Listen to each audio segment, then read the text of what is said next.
లో లోకాసు వార్త 23వ అధ్యాయము 34వ వచనము చదివి సహాయం చేయమ్మా.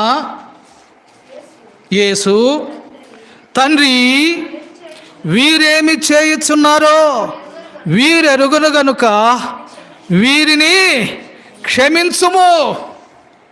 ప్రభు అయినటువంటి యేసుక్రీస్తు వారు ఆయన మీద నిందలు వేస్తున్నారు, ఆయన మీద ఉమ్మి వేస్తున్నారు, ఆయన్ని పిడిగుద్దులు గుద్దుతున్నారు, ఆయన జుట్టు పీగుతున్నారు, ఆయన్ని కొరడాలతో కొడుతున్నారు, ఆయన చెంపల మీద కొడుతున్నారు, ఆయన వీపు మీద కొడుతున్నారు.